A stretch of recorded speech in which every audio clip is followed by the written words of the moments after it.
જી હેમંતભાઈ, જે પ્રમાણે આમ આદમી પાર્ટીમાંથી રાજુ કરપડાએ રાજીનામું આપ્યું છે, શું કહેશો?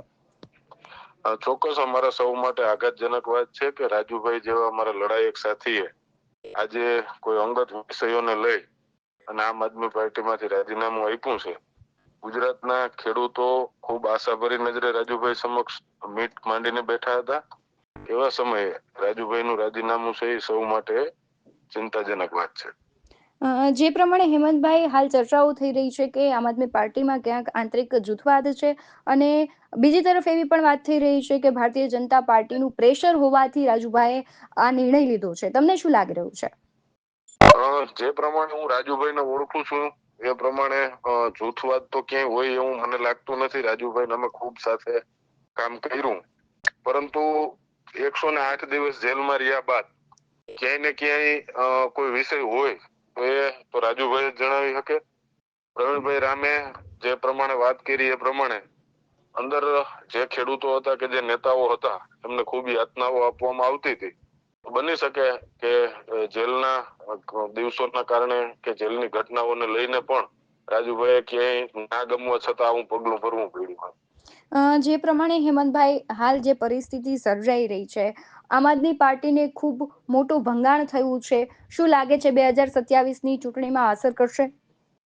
2027ની ચૂંટણીને તો હજી લગભગ પોણા 2 વર્ષ જેટલો સમય બાકી છે।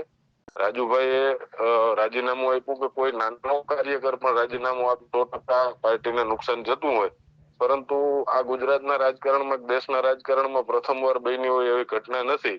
આવું થતું હોય છે અવારનવાર, પરંતુ ગુજરાતના ખેડૂતો, યુવાનો, મહિલાઓની ખૂબ આશાઓ આમ આદમી પાર્ટી ઉપર બંધાણી છે, અને 2027માં ચોક્કસ ગુજરાતમાં પરિવર્તન થશે અને આમ આદમી પાર્ટી છે એ મજબૂત વિકલ્પ બનીને જે પ્રમાણે કામ કરી રહી છે એ જોતા આમ આદમી પાર્ટીનો ગ્રાફ ખૂબ ઝડપથી વધી રહ્યો છે।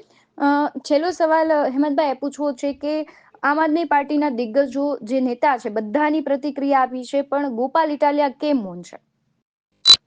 બની શકે ગોપાલભાઈ વિધાનસભાનું સત્ર ખૂબ નજીકના દિવસોમાં છે, એટલે એને લઈ અને અભ્યાસમાં હોય અથવા તો કોઈ કામમાં હોય। હું પણ આજે ઘણા પત્રકારોના ફોન આવ્યા, રિસીવ નથી કરી શક્યો, કારણ કે વિધાનસભાના સત્રના વ્યસ્તતાના કારણે, સતત કામમાં હોવાના કારણે બની શકે કે ગોપાલભાઈ ઇટાલિયાએ પ્રતિક્રિયા ના આપી હોય।